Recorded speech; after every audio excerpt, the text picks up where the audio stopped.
اب میں دعوت خطاب دینے جا رہا ہوں منظور نظر حضور شیخ الاسلام پروفیسر ڈاکٹر محمد طاہر القادری مدث اللہ العالی، جن کو براہ راست حضور شیخ الاسلام سے دست تلمس جو ہے طے کرنے کا شرف حاصل ہوا۔ پورے پاکستان بلکہ پورے یورپ میں عشق مصطفیٰ کے عمل کا پیکر بن کر، ابو بکر کی صداقت بن کر، عمر کی عدالت بن کر، عثمان کی سخاوت بن کر، علی کی شجاعت بن کر اور حسینی کردار بن کر نگر نگر گلی گلی کوچہ کوچہ یہ پیغام دے رہے ہیں کہ لوگوں عشق مصطفیٰ کی ایک شمع جلا لو دل میں، عشق مصطفیٰ کی ایک شمع جلا لو دل میں، بعد مرنے کے لحد میں بھی اجالا ہوگا۔ عزیزان گرامی قدر، منہاج القرآن کا یہی پیغام ہے کہ لوگوں اپنی جبینوں کو لذت سجدہ عطا کرو، اپنے دلوں کو عشق مصطفیٰ عطا کرو، اپنے دلوں کو ادب مصطفیٰ، تعظیم و توقیر مصطفیٰ سے منور کرو۔ اب میں ملتمس ہوں بے شمار کتابوں کے مصنف جن میں انوار عقیدت، نوائے انقلاب، شیشہ آنکھیں پتھر ہاتھ، پگھل جائیں گی زنجیریں، ہر شہر میں جنگل پھیل گیا اور پرچم بلند رکھنا، یہ جو ہیں ذکر کیے جا رہے ہیں۔ ان کی بے شمار تصانیف ہیں، آقا علیہ السلام کی مدحت میں لکھی، تحریک منہاج القرآن کے مشن پہ لکھی۔ اب میں دعوت دینے جا رہا ہوں آپ کے نعروں کی گونج میں حضرت علامہ انوار المصطفیٰ حمدمی صاحب کو نعرہ تکبیر، نعرہ رسالت، نعرہ رسالت، عاشقان مصطفیٰ حضرت علامہ انوار المصطفیٰ حمدمی۔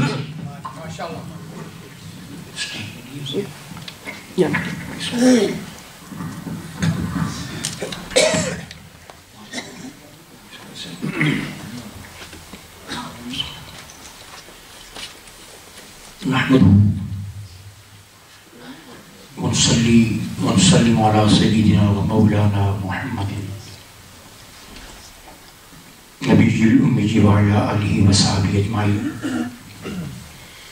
اما بعد فاعوذ باللہ من الشیطان الرجیم، بسم اللہ الرحمن الرحیم۔ قل لا اسألكم علیہ اجرا الا المودۃ فی القربى، صدق اللہ مولانا العظیم۔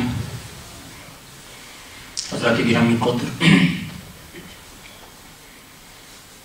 مجھے اگرچہ خیال یہ تھا کہ چونکہ کل پروگرام ہے، بڑا اجتماع ہے، تو خطاب بہرحال اسی میں ہونا ہے اور اسی میں ہو جائے، مگر احباب کی شدید خواہش اور اصرار پر صرف حاضری کی غرض سے چند کلمات گوش گزار کرنا چاہوں گا۔ تفصیلی خطاب انشاءاللہ کل ہوگا ویلبی والے ادارہ میں۔ پیغام جو لمحہ موجود ماہ محرم کا، نہ صرف ماہ محرم کا بلکہ جو دین کا ایک خصوصی پیغام ہے، وہ قرآن مجید اپنے دامن میں یوں سموئے ہوئے ہے۔ آواز آتی ہے محبوب صلی اللہ علیہ وسلم کہہ دیجئے لا اسألکم علیہ اجرا الا المودۃ فی القربى، یہ جو میں تمہیں دن رات حق کا پیغام پہنچاتا ہوں، جہنم کی آگ سے بچاتا ہوں اور توحید کے نغمے سناتا ہوں اور اللہ کے قرب میں لاتا ہوں اور بتوں سے چھڑا کر اس کی بارگاہ میں جھکاتا ہوں اور اللہ رب العزت کی رحمتوں کو تمہاری طرف متوجہ کرتا ہوں، کفر سے نکال نکال کر تمہیں روشنی کی طرف، دین کی طرف لاتا ہوں، اللہ کے غضب سے بچا کر اس کی رحمتوں کا سایہ جو فراہم کرتا ہوں، اس کے صلے میں، اس کے ریوارڈ میں، اس کے بدلے میں تم مجھے کیا دے سکتے ہو؟ نہ میں تم سے کچھ مانگتا ہوں نہ تم مجھے کچھ دے سکتے ہو، تم مجھے کیا دو گی؟ ساری کائنات کو عطا کرنے والے ہم ہیں، واللہ موتی وانا قاسم۔ ہاں اگر ہو سکے تو ایک کام ضرور کرو، اور وہ یہ کہ میرے گھر والوں سے محبت کرنے لگ جاؤ، میرے گھر والوں سے پیار کرنے لگ جاؤ، اور انہیں محبوب بنا لو جو میرے محبوب ہیں، ان کے قریب ہو جاؤ جو میرے قریب ہیں، انہیں سجا دو، انہیں پکارو جنہیں میں پکارتا، ان سے پیار کرو جن سے میں پیار کرتا، تم ان کے ہو جاؤ، کملی والا تمہارا ہو جائے۔ حضرت گرامی قدر، یہ بڑا اہم پیغام ہے قرآن مجید۔ اور قرآن مجید اگر کسی چیز کو، کسی ریئلٹی کو اپنے دامن میں جگہ دیتا ہے، کسی حقیقت کو، تو وہ حقیقت ایک بہت بڑے اور اعلیٰ روپ میں سامنے آتی ہے۔ اتنا ایک بڑا زاویہ اور اتنا بڑا پہلو کہ جسے اللہ رب العزت نے قرآن مجید میں جگہ دی ہو، اس کی عظمت کا عالم کیا ہو؟ یہ اہل بیت۔ اگر آپ قرآن و سنت کا مطالعہ کریں صرف اہل بیت کی محبت کی نظر سے، تو حیرتوں کے عقدے کھلتے ہیں، اور انسان ان منزلوں کی طرف چلنا شروع ہو جاتا ہے جو منزلیں سعادت اور اللہ رب العزت کی رحمت کا مرکز ہے۔ حاضرین گرامی قدر، ذخیرہ حدیث کا اگر مطالعہ کیا جائے، کنز العمال حدیث کا ایک بڑا خوبصورت مجموعہ ہے، اس میں بھی ہے، اور طبرانی میں، طبرانی کی آقا دو جہاں صلی اللہ علیہ وسلم نے ارشاد فرمایا، بڑی اہم بات، ہم اگر یہ سمجھیں کہ ہماری نمازیں ہمارے دین کا معیار ہیں، ہمارے روزے، ہمارے حج، ہماری زکات، ساری زندگی اسلام کے انہی ظاہری اعمال پر عمل کرتے رہے، دوڑ دوڑ کر، بھاگ بھاگ کر ہم مکے جاتے رہے، کعبے کے طواف کرتے رہے، سجدے اتنے کیے کہ ماتھوں کے نشان پڑ گئے، اتنے نوافل ادا کیے کہ خود پر ولی اللہ کا گمان ہونے لگ گیا، اتنی خیرات دی اپنے ہاتھوں سے کہ خود کو وقت کے حاکم سمجھنے لگ گئے۔ سنیے، میرے آقا کا فرمان ہے، صحابہ کی مجلس، حضور نے ارشاد فرمایا کہ ایسا شخص کہ جس کے دل میں میرے اہل بیت کا بغض ہو اور منافقت ہو، ظاہر کچھ ہو، باطن میں منافقت ہو، فرمایا کہ وہ سن لے، اللہ رب العزت قیامت کے روز ایسے شخص کو یہودیوں میں سے اٹھائے گا، اس کا شمار ہی اہل ایمان میں نہیں۔ ہم دنیا کو دھوکہ دے سکتے ہیں پورے کا پورا حلیہ اسلامی بنا کے، اسلام کے ظاہری اعمال پر عمل پیرا ہو کر دنیا کو دھوکہ دے سکتے ہیں، مگر خدا کو دھوکہ نہیں دے سکتے۔ وہ اللہ وہ تو قلوب کو دیکھتا ہے، نیتوں کو دیکھتا ہے، ارادوں کو دیکھتا ہے۔ مصطفیٰ فرماتے ہیں کہ وہ شخص جس نے منافقت کی میرے اہل بیت کے معاملہ میں، اس کا ظاہر کسی اور بات کی گواہی دیتا تھا، باطن کسی اور بات کی گواہی دیتا تھا، مر گیا، وقت گزار گیا، اب قیامت کا سور پھونکا جائے گا، قبروں سے لوگ اٹھائے جائیں گے، کچھ وہ ہوں گے جن کے چہرے چمک رہے ہوں گے اور وہ ایمان والوں میں ہوں گے، اور کچھ وہ ہوں گے کہ جن کا شمار اللہ رب العزت یہودیوں میں کرے گا، یہودیوں میں اٹھایا جائے گا۔ صحابہ کہتے ہیں یا رسول اللہ، اگرچہ وہ نماز پڑھتا ہو، حدیث پاک الفاظ، اگرچہ وہ روزہ دار ہو، اگرچہ اسلام کے احکام پہ عمل کرتا ہو، فرمایا ہاں سن لو، اگرچہ وہ نمازیں پڑھتا ہو، روزے رکھتا ہو، اسلام کے ظاہری معاملات پر کاربند ہو، مگر سنیں شمار اس کا قیامت کے روز یہودیوں میں۔ ایک حدیث پاک اب سنی، ایک حدیث پاک مصطفیٰ کریم ارشاد فرماتے ہیں حضور فرماتے ہیں کہ ایسا شخص جو اپنی ذاتی زندگی میں کتنا بھی گناہ گار، گناہوں کی انتہا ہو گئی، معصیت کی انتہا ہو گئی، ذاتی زندگی میں بہت گناہ گار، مگر حضور فرماتے ہیں کہ اگر گناہوں کے باوجود اگر میری اہل بیت سے محبت کرتا ہے، فرمایا کہ اس کی موت اس وقت تک ہوگی نہیں جب تک خدا کی طرف سے توبہ کی توفیق نصیب نہ ہو۔ وہ مرے گا تو توبہ کی توفیق اس کو نصیب ہوگی۔ اللہ رب العزت توبہ کے ذریعے پہلے اس کے گناہوں کو معاف کرے گا، پاک کرے گا اسے ان کے صدقے میں کہ جن کو اللہ نے پاک کیا۔ انما یرید اللہ لیذھب عنکم الرجس اہل البیت، پہلے یہ گناہ گار تھا مگر پاکوں سے نسبت جب ہو گئی، دل دھڑکتا تھا ان کی محبت میں، حسن کا ذکر آتا تھا، حسین کا ذکر آتا تھا، علی شیر خدا، خاتون جنت کا تذکرہ ہوتا تھا۔ کربلا کے تپتے ہوئے ریگزاروں کو جب چشم تصور میں دیکھتا تھا اس کی پلکیں نم ہو جاتی تھیں۔ جب اس کی پلکیں نم ہو جاتی ہیں، گناہگار سے گناہگار بھی ہو، آواز آتی ہے میرے بندے، مجھے حیا آتی ہے کہ میں اس چہرے کو جہنم کی آگ میں جلاؤں جس چہرے پر غم حسین کا آنسو بہا ہے۔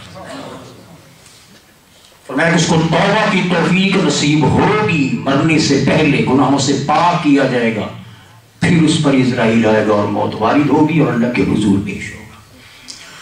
حاضرین گرامی قدر، اس حوالے سے بھی تذکرہ حب اہل بیت اس زمانے میں بہت ضروری ہے، کیونکہ اس زمانے میں ایک گروہ جو صدیوں سے چلتا آ رہا ہے، جس طرح حسین نے اپنی ذریت کو جنم دیا ہے، اسی طرح یزید نے بھی اپنے اثرات چھوڑے ہیں سوسائٹی کے اندر۔ کچھ لوگوں کے لہو میں آج بھی یزیدیت دندنا رہی، ظاہری حلیہ سارے کا سارا اسلام والا، ظاہری اعمال دیکھیں، ان کی نمازوں پہ رشک آئے، ان کے قرآن پہ رشک آئے، ان کے سجدوں پہ رشک آئے، ان کے حج پہ، ان کی زکاتوں پہ، ان کے نوافل پہ، ان کے صدقات پہ، ان کے عمروں پہ، حجوں پہ رشک آئے، آپ کو ان کے قرآن پڑھنے پہ رشک آئے۔ مگر اس دور کے اندر ببانگ دہل اعلان کر رہے ہیں کہ یزید امیر المومنین تھا، اعلان کر رہے ہیں ببانگ دہل کہ یزید رحمت اللہ علیہ، یزید حق میں تھا، معاذ اللہ حسین سے خطا ہوئی۔ حاضرین گرامی قدر، اسی سوسائٹی کے اندر وہ لوگ بھی موجود ہیں، یہ فتنہ آج بھی موجود ہے۔ اس پر انشاءاللہ تفصیل سے گفتگو ہوگی کل، اور وہ یزید اور بالخصوص تاریخی حوالوں سے کہ علماء امت، محدثین، فقہاء، ان کا یزید کے بارے میں تھرو آؤٹ نظریہ رہا کیا ہے، اس پر انشاءاللہ تفصیل سے گفتگو ہوگی کل۔ حاضرین گرامی قدر، آج کی اس مختصر گفتگو میں اہم پیغام حب اہل بیت ایمان کی جان ہے، ایمان کی بنیاد ہے۔ امیر تیمور کا آپ نے نام سنا ہوگا، بہت بڑا فاتح گزرا ہے، بہت سارے ملکوں کو اس نے فتح کیا۔ اس کا ایک وزیر تھا، وہ وزیر، اس کی موت کا جب وقت آیا، چہرہ سیاہ ہو رہا ہے، رنگ متغیر ہو رہا ہے، اعضاء کھنچ رہے ہیں، ہستی تبدیل ہوتی جا رہی ہے، پریشانی، اضطراب اس کے عام رنگ سے ٹپک رہا ہے، تڑپنا چاہتا ہے تڑپ نہیں سکتا، بولنا چاہتا ہے بول نہیں سکتا، اضطراب ہے، بے چینی ہے، موت کا وقت ہے، نظر کا عالم ہے، آخری وقت، چہرے کا رنگ متغیر ہو گیا، وحشت چھا رہی ہے چہرے پر۔ کچھ وقت اس طرح گزرا، پھر دھیرے دھیرے اس کے اعضاء پر سکون ہونے لگ گئے، اس میں ٹھہراؤ آ گیا، چہرے کی رنگت تبدیل ہو گئی، وہ چہرہ نور والا چہرہ ہو گیا۔ یہ کیفیتیں جب تبدیل ہوتی دیکھی، اس نے آنکھ کھولی، تھوڑا سا ہوش میں آیا، لوگوں نے پوچھا کیا معاملہ ہے؟ کہ ہم کچھ دیکھ رہے تھے، ابھی کچھ دیکھ رہے ہیں، یہ راز کیا ہے؟ اس نے کہا کہ وہ جو میری پہلی حالت تھی اس کے سبب میرے گناہ ہیں، میری پہلی حالت میرے گناہ کے سبب ہے، اور میری یہ حالت حب اہل بیت کی پناہ کے سبب۔ وہ حالت میری جو جس سے تم خوف کھا گئے، وہ میری گناہ کے سبب تھی۔ ذاتی زندگی میں بہت گناہگار تھی، موت کا وقت ہے، نزع عالم ہوں، دنیا چھوڑ کے جا رہا ہوں، اور اسی عالم میں سنو اور گواہ ہو جاؤ، موت کے وقت کو گواہ بنا کر کہہ رہا ہوں، اسی عالم میں وہ مدینے والا محمد آیا تھا، حضور آئے تھے اور فرمایا تھا کہ تو اگرچہ بہت گناہ گار ہے مگر ہمیں خبر ہے تو میرے حسین سے پیار کرتا، میرے اہل بیت سے محبت کرتا، تو میری رحمت کو گوارا نہ ہوا کہ گناہ گار ہی صحیح مگر میرے اہل بیت سے پیار کرنے والا اور جائے جہنم میں، تیری دستگیری کرنے مدینے سے خود محمد آ گیا ہے۔ یہ واقعات تاریخ میں محفوظ ہے، اور آپ نے نام سنا جنید بغدادی رحمۃ اللہ علیہ، سرتاج الاولیاء، اولیاء کے امام، وہ جنید بغدادی جن حضور غوث پاک رضی اللہ تعالیٰ عنہ سے پہلے بھی 100 سال اعلان کیا تھا کہ سن لو میری نگاہ دیکھ رہی ہے، اتنے عرصے کے بعد ایک شخص آئے گا، اس کا نام عبد القادر ہوگا، اور وہ اعلان کر رہا ہوگا قدمی حاضی اللہ رغبت کل ولی اللہ، اور سن لو میں تمہیں بتا رہا ہوں وہ آنے والا وہ غوث الاعظم جیلانی ہوگا، اولیاء کا سرتاج۔ نگاہ ایسی نصیب ہوئی 100 سال بعد میں ایک واقعہ پیش آنا ہے، وہ 100 سال پہلے دیکھ رہے ہیں، یہ نگاہ کہاں سے ملی؟ اولیاء کے سرتاج بنائے گئے، شیخ المشائخ بنائے گئے، کیسے؟ پہلوان تھے، ریسلر تھے، اور کوئی کسی میں اتنی ہمت نہیں ہوتی تھی کہ آپ کو چیلنج کرے کہ میرے ساتھ مقابلہ کرو۔ آواز گونجتی ہے، کوئی ہے جنید بغدادی کے مقابلے میں کشتی لڑنے والا؟ ایک طرف سے آواز اٹھتی ہے، ہاں میں ہوں۔ لوگوں نے نگاہ اٹھا کے دیکھا، ایک کمزور سا، نحیف سا، ناتواں سا، ہڈیوں کا ڈھانچہ، پجمردہ چہرہ، وہ سامنے کھڑا ہے، میں لڑوں گا جنید بغدادی سے۔ لوگوں نے دیکھا، حیران ہوئی، اتنا کمزور شخص اتنے عظیم پہلوان سے مقابلہ کیسے کرے گا؟ مقابلہ شروع ہوا، قریب آتے ہیں، ایک نہایت کمزور ہے، کمزور، بالکل ہڈیوں کا ڈھانچہ ہے، چہرہ زرد ہے، کمزور، ناتواں ہے، مزمحل ہے۔ جنید بغدادی آمنے سامنے، اب وہ کمزور شخص، ناتواں شخص جب قریب آیا، آپ وہ کانوں میں ہلکے سے صرف اتنا کہہ دیا کہ جنید میں کو پہلوان نہیں ہوں، ضرورت کا مارا ہوں، محتاج ہوں، غریب ہوں، بچے بھوکے ہیں، چاہتا ہوں کچھ انعام مل جائے، بچوں کا پیٹ پالنے کی تھوڑا سا وہ مجھے موقع مل جائے، لیکن جنید یاد رکھنا میں عام شخص نہیں ہوں، میں محمد رسول اللہ کی اولاد میں سے، حضور کی نسل میں سے، تیری نسل پاک میں ہے بچہ بچہ نور کا۔ جنید بغدادی نے سنا تو لرز گئے، دل ہی دل میں فیصلہ کر لیا۔ کچھ لمحے ایسے ہوتے ہیں صدیوں کے فیصلے لمحوں میں کرنے پڑتے، بس وہ لمحہ آ گیا، وہ فیصلہ ہو گیا۔ جنید نے اندر ہی اندر فیصلہ کر لیا کہ جنید آج ہار جا، تیری اسی ہار کے اندر تیری جیت پہنچی گا۔ جنید ہار جا، شکست کھا جا، گاؤں بیچ مارے، ہاتھ پاؤں مارے۔ تھوڑی دیر کے بعد جنید بغدادی نیچے، اور وہ کمزور سید آل رسول کا وہ شہزادہ چھاتی پر بیٹھ کر اپنی فتح کا اعلان کر رہا۔ شکست گوارا کر لی، مگر آل رسول کے اوپر سوار ہونا گوارا نہ کیا۔ دوستو، ظاہری شکست قبول کر لی، ادھر یہ معاملہ ہوا، مقدر جاگ گیا۔ رات کو کالی کملی والا تشریف لے آئے، فرمایا کہ جنید تو نے میرے بیٹے کا خیال رکھا ہے، چل تجھے وہ مقام عطا کرتے ہیں کہ دنیا رس کرے۔ پھر وہ جنید بغدادی بنا دیے گئے۔ حاضرین گرامی قدر، یہ ہے وہ منزلیں، آج بھی نسل مصطفیٰ سلامت ہے، قیامت تک تیری نسل پاک میں ہے بچہ بچہ نور کا۔ آج بھی یہ پیغام گونج رہا ہے، صدا دے رہا ہے، لوگوں آؤ اس محبت کے ساتھ وابستہ ہو جاؤ۔ پھر بغداد کی گلیوں میں ایک عجیب تاریخ، ایک منظر دیکھا، ایک شخص سارا سال پیسہ جمع کر رہا، بڑی ہمت، حج کرنے جانا ہے، حج کا شوق آ گیا، حج کرنے جانا، سارا سال پیسہ جمع کیا، اللہ کے گھر کو دیکھوں، اس کے گھر کا طواف کروں، آب زمزم پیوں، صفا مروہ کے درمیان دوڑوں۔ سارا سال یہ محبت اس کے دل کے اندر کروٹیں لیتی رہی، سارا سال خانہ کی جدائی میں تڑپتا رہا. حج کے ایام آ گئے, قافلے آ کر بغداد سے گزرنا شروع ہو گئے. پہلا قافلہ پہنچا, تیار ہونے لگا, پیسے دیے, جتنے جمع کیے تھے حج کے لیے پیسے لیے, بازار میں چلا گیا کہ حج کا سامان خریدوں, پیسے جیب میں ڈالے ہیں, شاپنگ کے لیے جا رہا. اب ارادہ کر رہا ہے خریدنے کی, طرف سے آواز آتی ہے, بھوکی ہوں, پیاسی ہوں, اولاد بھوکی ہے, کوئی ہے اللہ کے نام پر میری مدد کرنے والا. میں کوئی اور عام خاتون نہیں ہوں, سن لو لوگوں, میں محمد رسول اللہ کی اولاد میں سے ہوں, نسل میں سے ہوں. بس یہ سنا ڈرس گیا, سارے سال کی جتنی پونجی جمع پونجی تھی اٹھا کر اس کے دامن میں دے. حج کا شوق, حج کی محبتیں, حج کی برفتگی, ساری کی ساری طرف سارا سرمایہ اٹھا کر جمع کیا ہوا اس کی جھولی میں ڈال دیا. چلو تو اپنی ضرورت پوری کر, مجھے اللہ نے موقع دے دیا, پھر حج کی طرف چلا جاؤں گا. سنیے, لوگ وہ قافلہ گزر گیا, وہ رہ گیا, قافلہ گزر گیا. جب حج ہو گیا, حج سے لوگ واپس آ گئے. اب جب لوگ واپس آئے اور آنا شروع ہو گئے قافلے, تو ایک شام ایسا ہوا کہ اس کے گھر کا دروازہ لاک ہوا, باہر نکلا, مبارک ہو آپ حج کر کے آئے. دوسرا آ گیا, مبارک ہو آپ حج کر کے آئے. تیسرا آ گیا, مبارک ہو آپ حج کر کے آئے. چوتھا حاجی آ گیا, پانچواں حاجی جو مکے سے آ رہے ہیں وہ آ کر مبارکبادیں دے رہے ہیں. بھائی میں تو گیا ہی نہیں ہوں, میں تو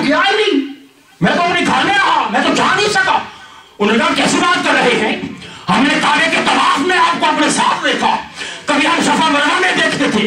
کبھی ہم آپ کو منع میں دیکھتے ہیں, کبھی ہم میدان عرفات میں دیکھتے ہیں, آپ قدم قدم ہمارے ساتھ رہے, ہم آپ کو دیکھتے رہے. آپ کہتے ہیں میں حج کے لیے گیا ہی نہیں. اسی اضطراب کے عالم میں, پریشانی کے عالم میں سو گیا, پھر مقدر جاگا, حضور جلوہ گر ہو گئے. ہائے ہائے, مصطفیٰ آ گئے اور فرمایا کہ اس میں پریشانی کی بات نہیں, مجھے خبر ہے تو نے میری بیٹی کے سر پہ چادر ڈال لی تھی, میری بیٹی کی ضرورت پوری کی. میں نے اسی وقت اللہ کی بارگاہ میں ہاتھ اٹھائے, رب کائنات نے ایک فرشتہ تیری شکل کا پیدا کر دیا, اس نے تیری طرف سے حج کیا, نہ صرف حج کیا بلکہ جب تک قیامت کا سورج طلوع نہیں ہو جاتا تیرے لیے ہر سال وہ فرشتہ اللہ کی بارگاہ میں حج پوری کرتا رہے.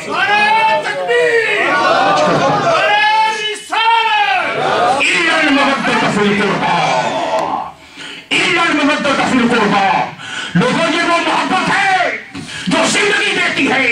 جو ایمان دیتی ہے, جو طہارت دیتی ہے, جو ناپاکی کو پاک کر کے انسان کو طہارت کا مجسمہ بناتی ہے,